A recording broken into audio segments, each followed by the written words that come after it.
Hello everybody and welcome to this, and this is the second, well I say second, probably the first that you're seeing because Google Plus fucked it up.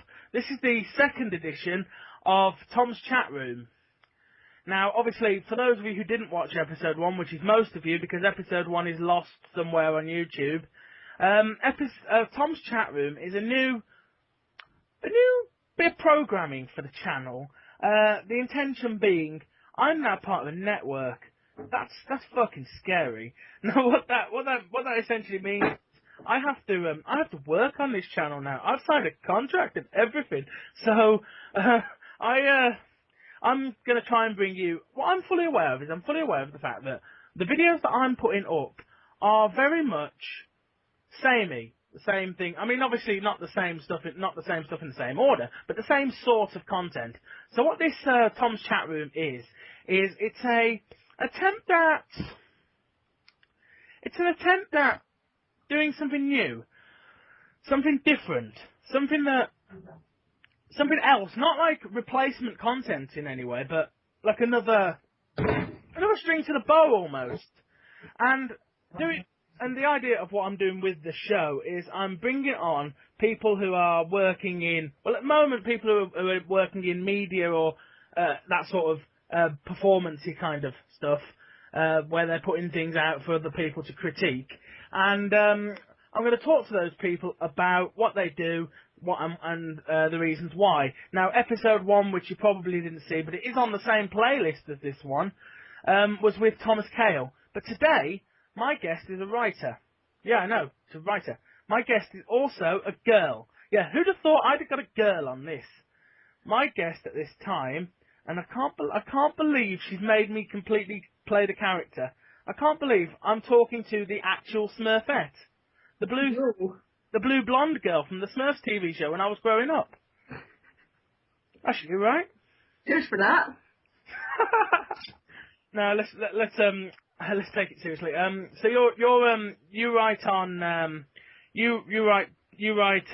fan fictions on, well, obviously on fan fiction. So tell us a little bit about what you do there.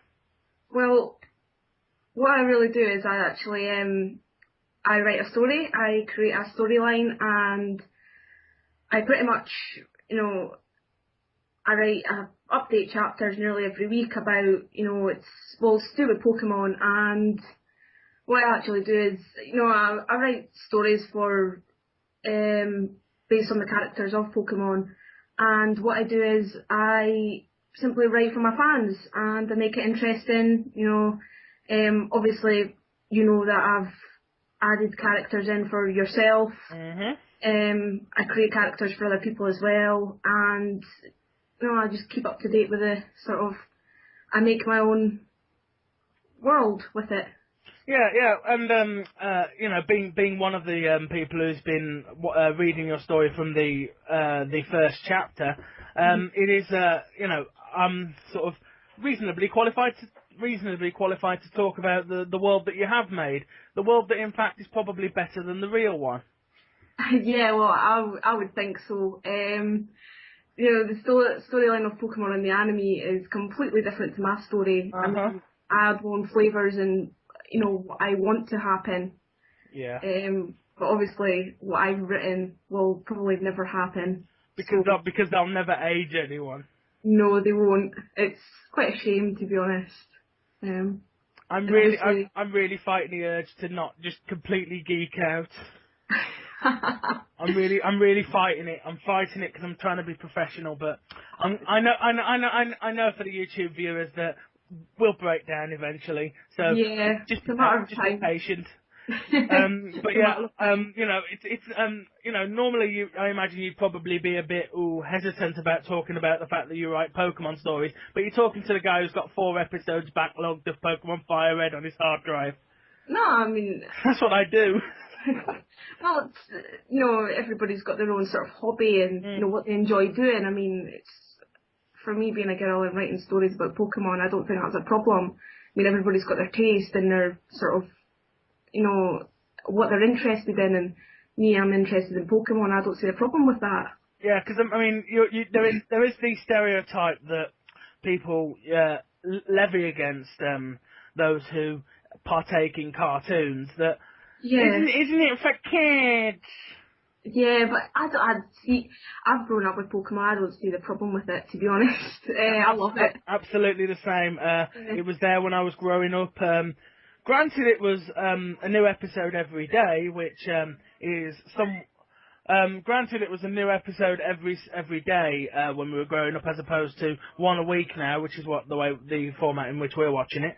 Yeah, it's completely different now. I mean, as kids, the generations are sort of changing, and so are the generations of Pokemon, and I think that's kind of wrong in a way.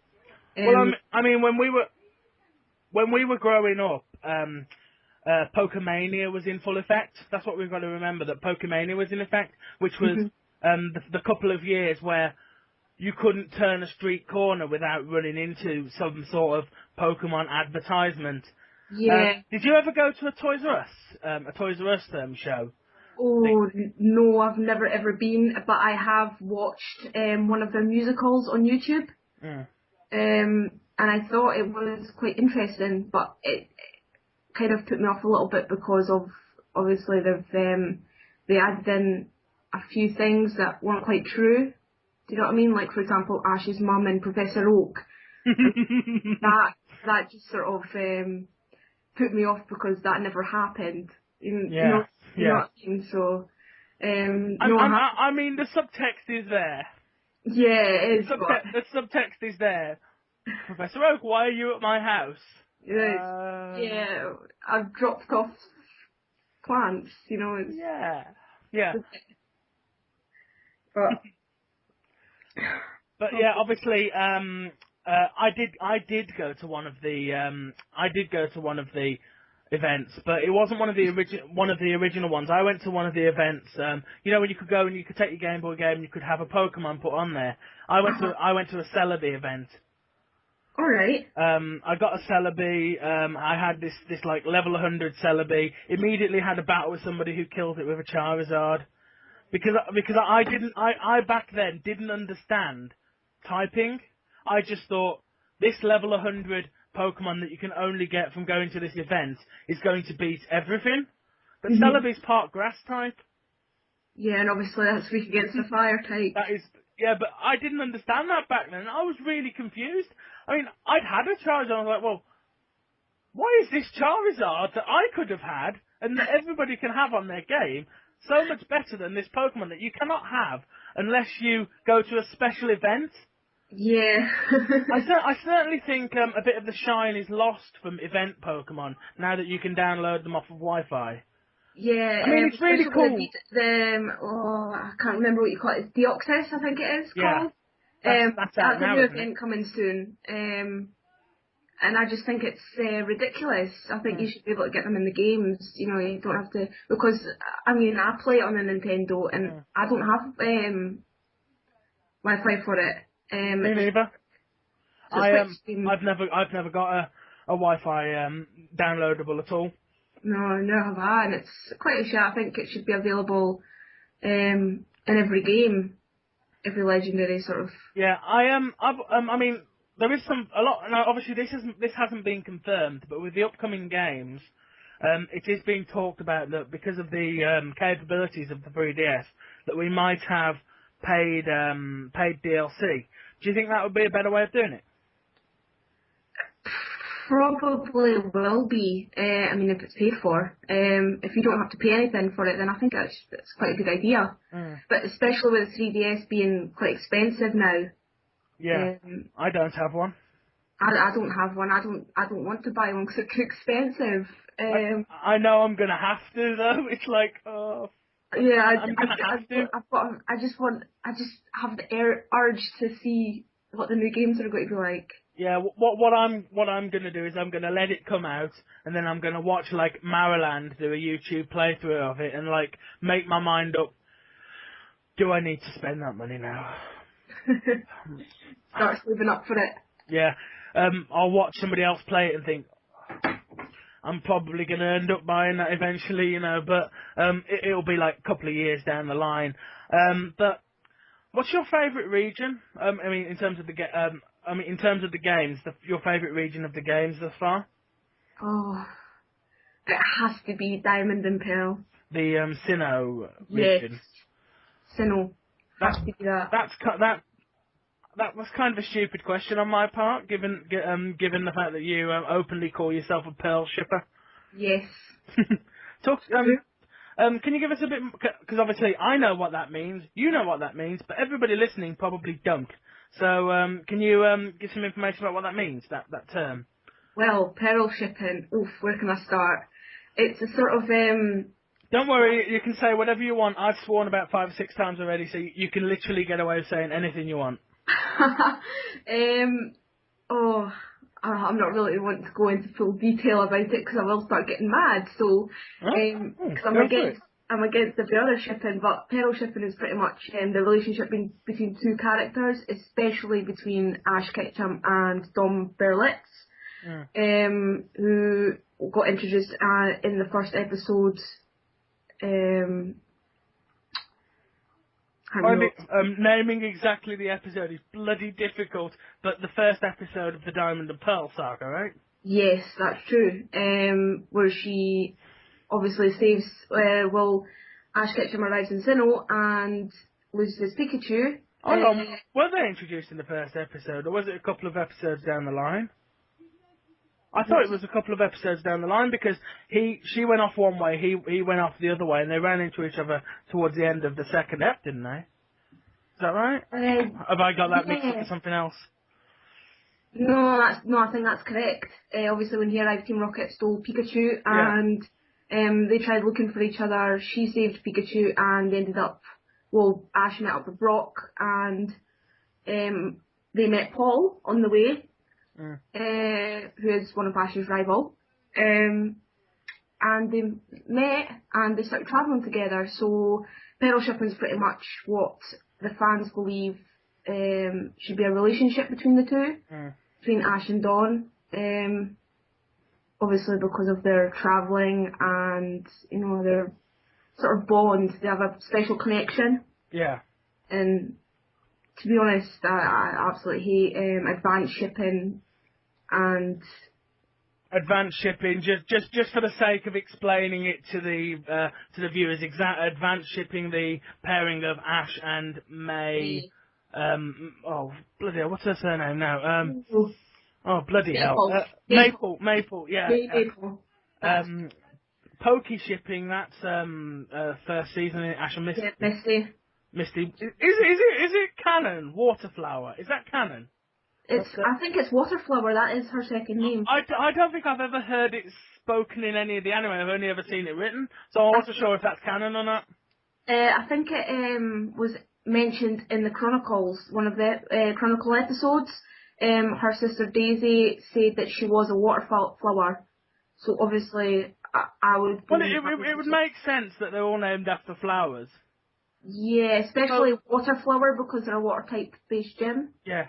It would make sense, but I mean, of all the names to use, that seems like the most. That would seem like one of the most comical of the names, because I mean, other people, no one else has really got a sort of typey name. Oh my god, yes they have. Every gym leader ever has always had a typey name. Yeah, we've got a lieutenant surge for crying out loud. So. But in characters like Brock and things like that, they've all got second names. I've never seen Brock's surname, but I assume it's something stupid like Brock Stone or something, or Rock. I can't remember. Someone told me what Brock it was. Boulder or something like that. Onyx. It's probably some sort of rock pun. Yeah. But obviously, where we go next? So sort of you obviously You're a little bit younger than me, I think. So what was the first season of Pokemon that you saw when you were growing up? First season? Yeah, what was the, what did you see when you first started watching it? Were you there from the beginning? Yeah, very first beginning, Pokemon I Choose You. That was the very first episode I ever watched, and I collected them all on video, especially the ones that were supposedly banned. Oh, I never saw the ones that were banned until I was growing up. Oh no, the one with the Tentacruel, that was actually released in the UK. Because I had it on video. I think I still have it on video. And then, obviously, as I grew older, I began watching the sort of Hoenn, then, it was Johto, then Orange Islands, Hoenn, and then Sinnoh, and now it's black and white, so it's totally changed. I mean, I enjoyed it when I was younger, but... I still kind of enjoy watching it, but... I enjoy watching it, but I think now, because they're introducing a new generation, they're wasting their time sort of making silly little episodes. Yeah, because you and I talk about this a lot on Twitter. We talk about how that was a bit of a filler episode. Yeah, and I think it's just a waste of time. I mean, what's the point? I mean, I know what's coming a couple of episodes down the line, and I'm like, will you just fucking get to the point and bring back that bloody powerful Charizard? Yeah, exactly. I'm like, oh, fucking hell, another spoiler, another one of those, let's do some sort of heroic thing and actually not leave the town we're in, and it's sort of like, if I was playing the game, I'm through like 5 towns in an hour and a half. Yeah, and they're sort of just hanging out there, sort of like, yeah. We're just going to chill here for a bit. There isn't a gym here, but... So why are you going to chill there? Oh, we're just going to chill. We'll expect Team Rocket to pop up anytime soon, so it's all good. And we won't recognise them. No, we won't. That irritates the shit out of me. It irritates me as well. It's the fact that... they look the same. They look the same all the time, especially Meowth. It's the best... I mean, honestly, in a recent episode, they did do quite a convincing cover-up. They didn't look like Team Rocket in the recent one. What annoyed me was the fact that they were all serious and, very, detective-y, if you know what I mean? Like, yeah. They were in sort of hiding, and then all of a sudden they've just turned stupid again. Yeah, and suddenly they've got these costumes, and, I mean, they've obviously got an unlimited bank balance. Yeah, and I just think it's all fucked up, to be honest. Because I recently went back and watched the first season. Well, I said first season, the first couple of episodes, and they're so bloody evil. Yeah, and now in that first appearance of Team Rocket, they were so evil. And then, now they're just comic relief. Exactly, they're just... I mean, personally, I think there wouldn't be any Pokemon without Team Rocket. Oh, no. I think they're the 3 characters that sort of made it into what it is today. Yeah. So, you need them there, but it's sort of like... Not all the time. Not all the time, and I think they have been getting better at that in the Black and White series, because they've been disappearing for chunks of episodes at a time. Yeah, and sort of planning something major. Planning something major, and then just like, oh, we're just going to pop up and do our usual shit, and then bugger off again. Like, we're blasting off again, and bringing the balloon back, and... Yeah, we're blasting off again, landing conveniently nearby. And the Feebas, what is it called? The water... what is it? Submarine. Submarine, that's it. It was a Magikarp submarine for so long. Yeah, I want the Magikarp one back. I'm kind of missing it. They had a Gyarados one as well, didn't they, at one point? Oh yeah, that was in the... Orange Islands, wasn't it? It was in Kanto. I think they had a submarine in Kanto, did they? Because in Kanto they were always on foot, in the balloon.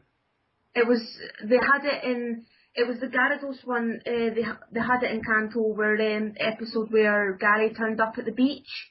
Oh, yeah. And Ash, Misty and Brock had smashed up someone's speedboat and they had to work in the restaurant.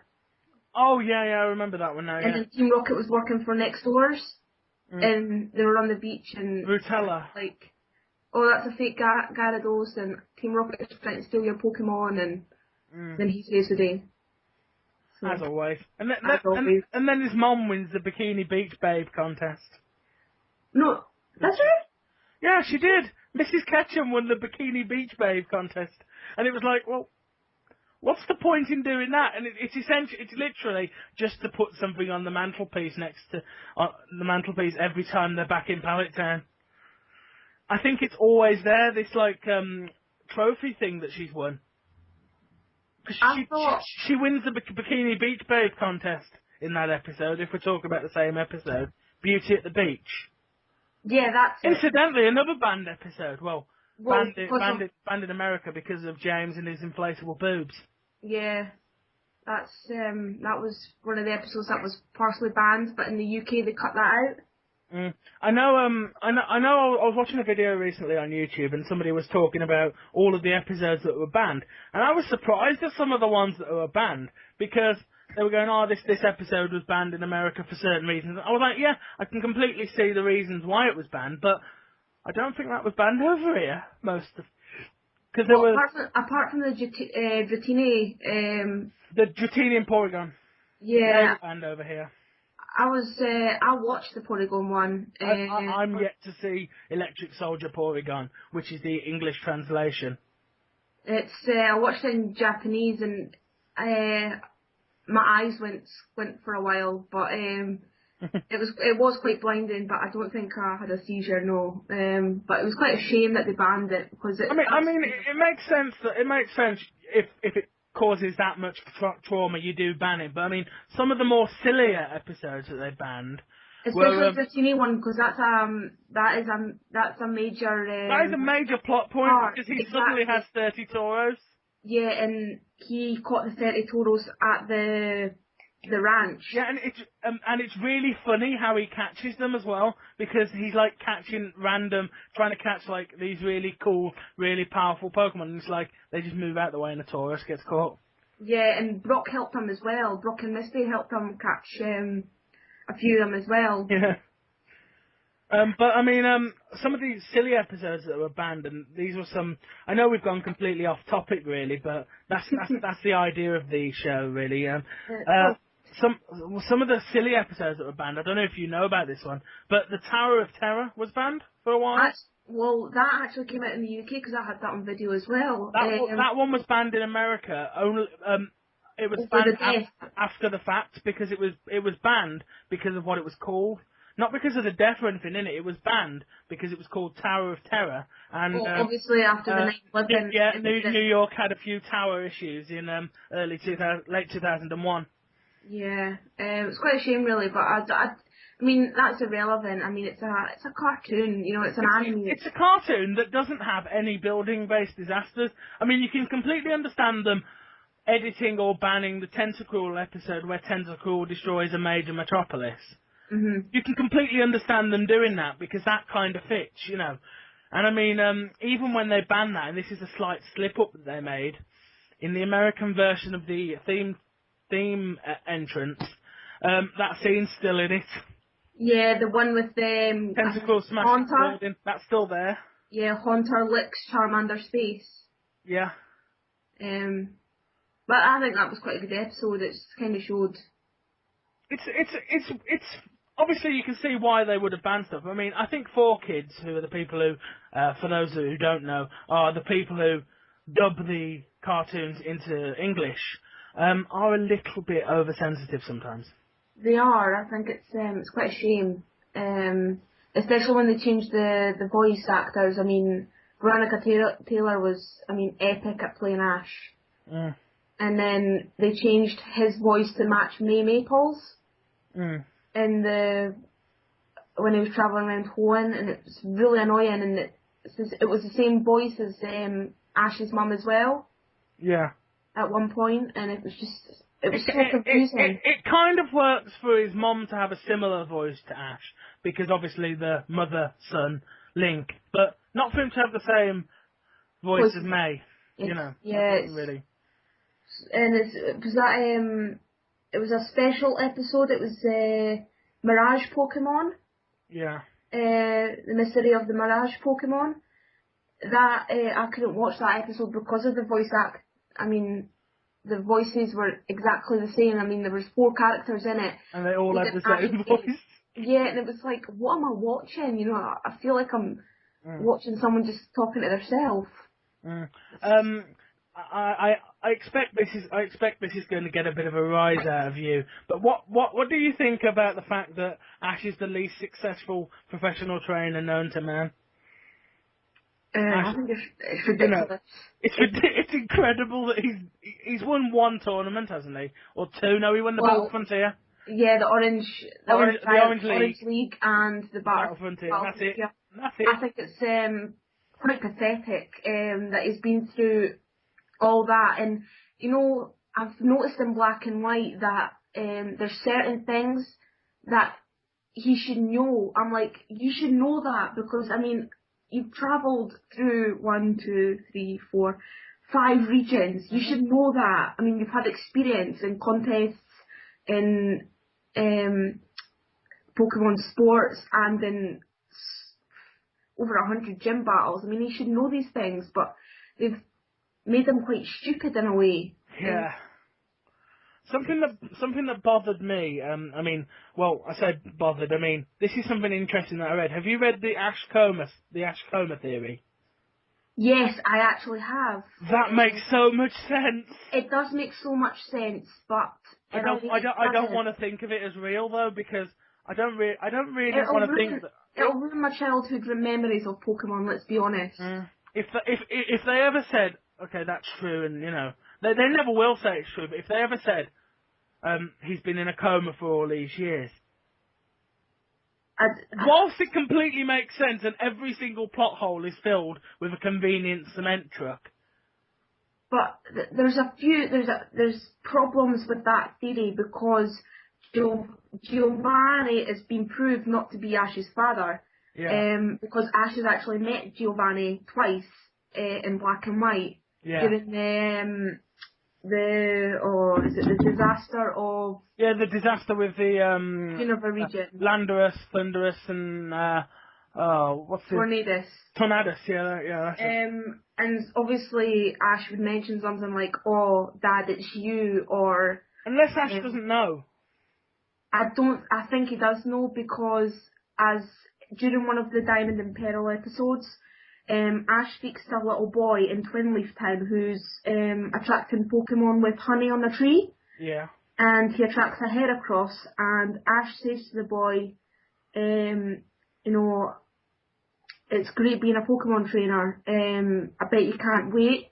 And Ash has a flashback of when he was a little boy, and he's watching Ash was about 4 or 5 at the time, and he's watching his dad brush his Rapidash.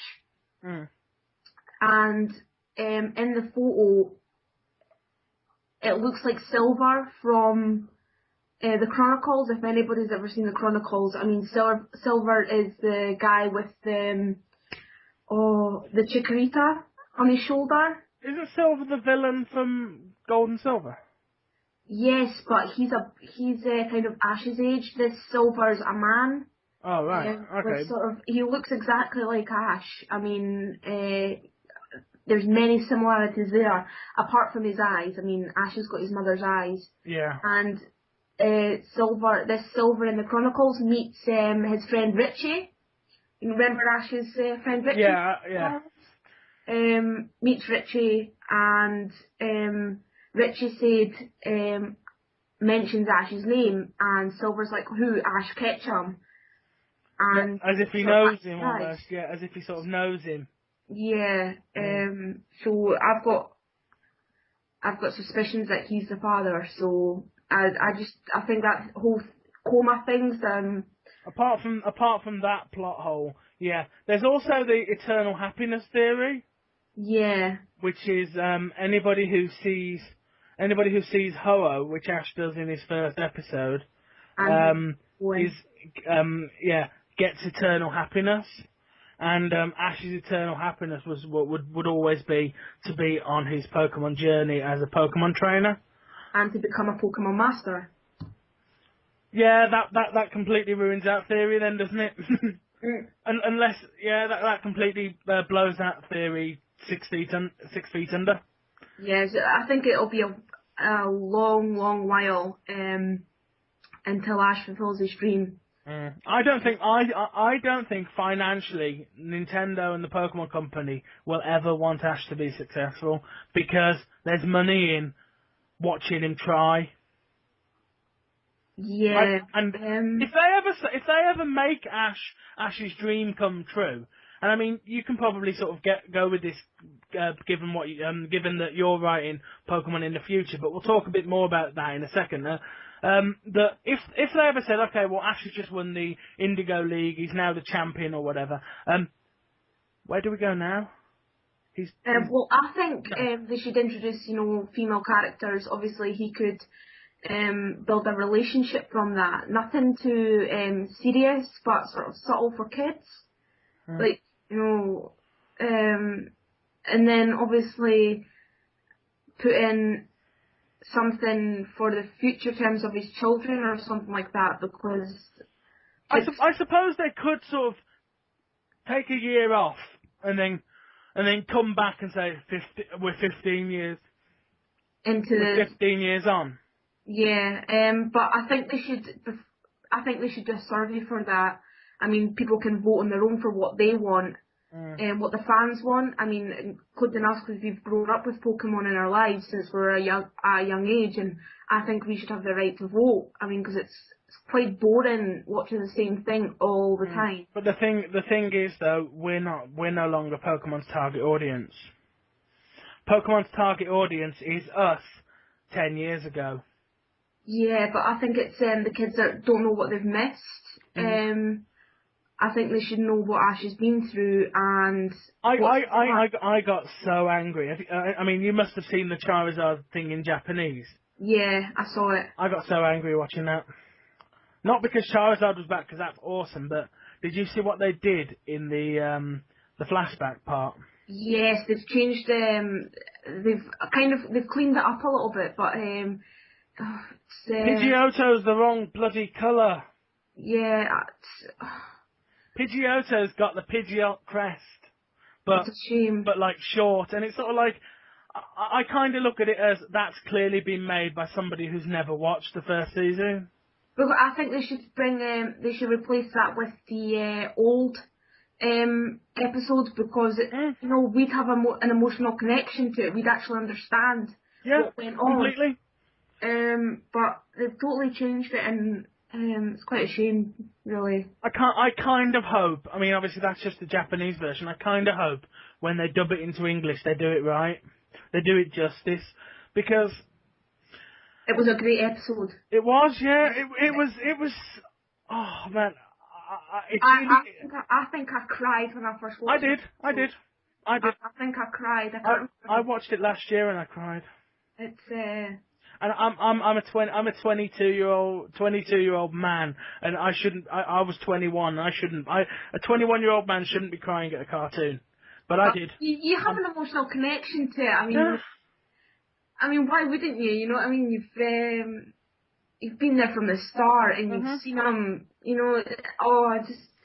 And I want Pidgeot to come back as well. Is it Pidgeot now? Pidgeot, yeah. It evolved into Pidgeot now.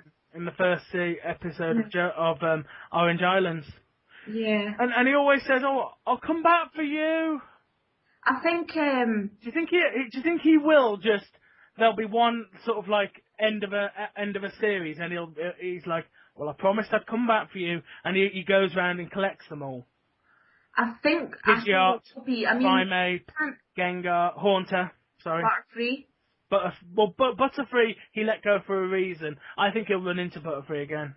I hope so, because I kind of like Butterfree. I think that was his first ever Pokemon he caught. Well, apart from Pikachu, he was his first. But I mean, I think he'll run into Butterfree. There'll be something going on with a Caterpie, and he'll recognise the Caterpie as Butterfree's son or something, and he'll step in. I think, yeah, something like that. Or he'll see the pink Butterfree injured and sort of help it. Hang on, I know you. Hang on, I know you. You know, it'll be like one of those. Hang on, haven't I seen you before? Yeah. Then it'll be flashback. Goodbye, Butterfree. That scene when he's watching them fly off together. Yeah, it was quite a sad moment. There's so many moments in that first series that you think, come on, this is a bit sad for kids, isn't it? Exactly. Like, when they left Charizard at the Charizard Valley, I mean, I cried. I mean, but if you take just the first season, right? There's there's so many moments in that I would say are either too scary or too sad for kids. I mean, so, how terrifying was Sabrina? Oh, she was. She was frightening. Absolutely terrifying. I watched that episode once and I've never ever watched it again. I watched it again recently, and I mean, she's not so terrifying now you watch back. But the first time, you sat up, and you took notice. What did she remind me of? She reminded me of a horror movie. Yeah, she was a monster. Yeah. What movie did she remind me of? Just a little girl that totally... Isn't that... That's what she reminded me of, The Ring. Yeah, but, I mean, the older Sabrina sat behind her, and, like, the little girl sat there in this, like, shadow, and then just, like, Sabrina sits up. Let's battle. And that was... Oh, God, I think I filled me and the fans thinking about that, you know. It's totally vague, it's like, let's battle, you know, it's like no introduction. And then she's like, yeah, go Abra. and you're sitting there thinking, hang on, Abra can't do anything. hang on, why can't Abra teleport like that in the games? Well, actually, I've battled a few Abras and they just disappear, they just like teleport off somewhere. Yeah, and I kind of think they should change teleport so that it's like, they're gone for a few seconds and they come back. Yeah, if you're quick enough to use teleport, if you move first, you can avoid any move. Or something like that. It's quite a shame because if you're really, really wanting to catch psychic Pokemon as strong as Abra and its evolved forms, it's quite difficult when they teleport, and it's unless you have a very powerful Pokemon and you weaken it enough to use either a Quick Ball or, you know, a Great Ball or something. I'm doing Fire Red randomised at the moment on the YouTube channel, and I ran into a wild Alakazam because obviously I've randomised all the Pokemon, and I ran into a wild Alakazam. Yeah, it teleported away. But that happened to me the next time, the time it appeared again, Ultra Ball straight at it, and it didn't use teleport again after the first turn. I don't think they're programmed to use teleport after the first turn. So you're kind of lucky you caught the same one. So I managed to catch one, and I caught it, and it's now the strongest Pokemon on my team. It's a girl. I called it Sabrina. Oh, what a classic name for him. You've got to, haven't you? It sits up there with my Gengar called Darth Vader. I couldn't think of a male. You've got a Gengar called Darth Vader, nice. Yep, and an Alakazam called Sabrina. But it's sort of like I was sitting there going, right, what am I going to call this Alakazam? What am I going to call this Alakazam? I could go with something like Psyshock, and it's sort of like, no, Sabrina, clearly. You know, and I was thinking, that episode. well, I was writing the name, and while I'm writing the name, I usually commentate, and I'm sort of going, oh yeah, and in the next episode, we're going to take on the gym. Hang on. Delete, delete, delete, delete, delete. We're about to battle the psychic gym with the leader. Sabrina! Go. And, my Gengar beat the entire gym, beat the gym leader. The episode, I don't know if it's gone up yet, but the episode's called Giving Sabrina the Spanking She Finally Deserves, or something like that. Because Gengar just, like, one-hits everything. Yeah. I go in there with this level 50 Gengar, and it's like, yeah, Shadow Ball. Shadow Ball. Shadow Ball, Shadow Ball, Shadow Ball, badge.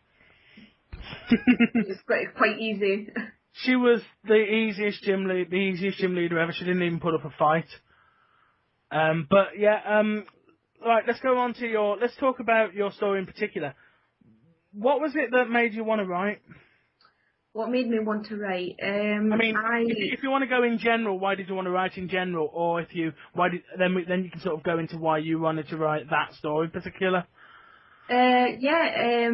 Well, I wanted to write, I didn't actually want to at first. What actually happened was I was on Google and I was actually trying to find out what advanced shipping was. I'd been told about it.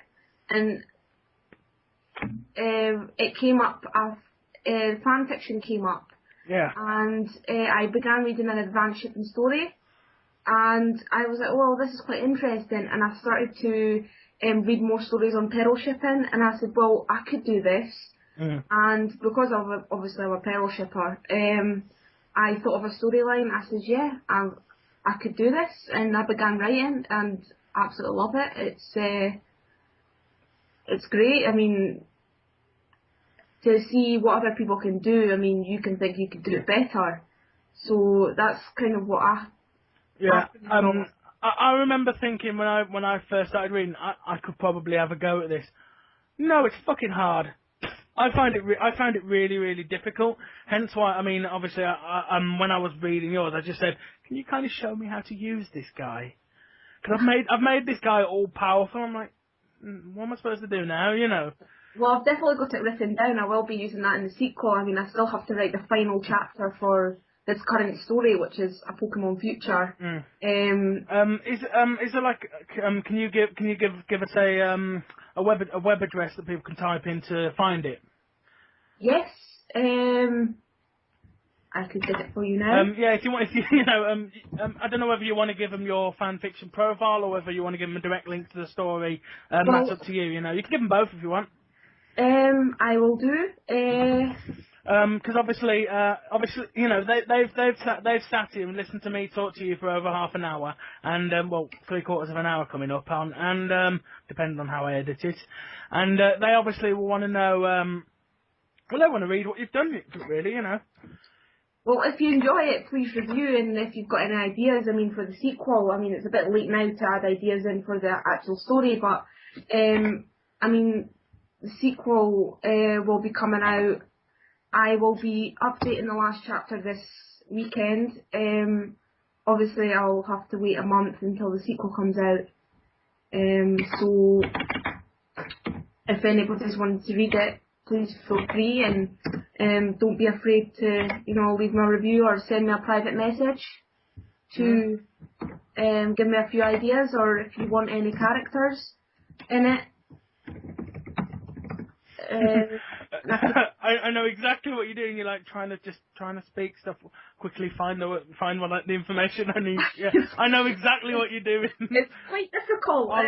I'll help you by filling up a bit, but so we can talk a little bit more about the stuff you've done. I mean,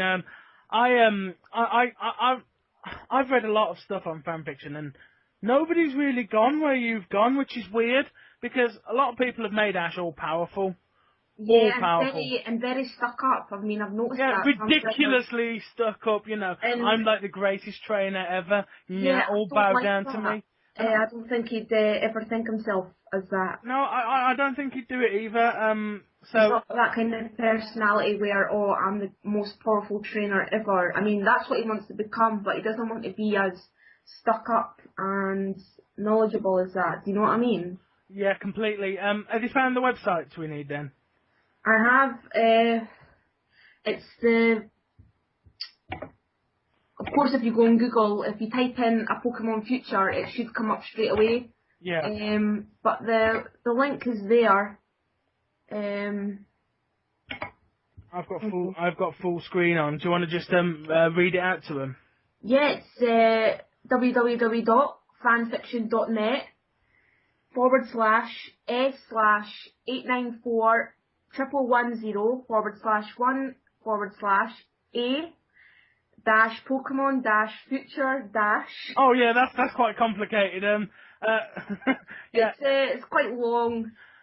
What's your fanfiction pen name? That might be easy for them to find. SmurfetteAGB.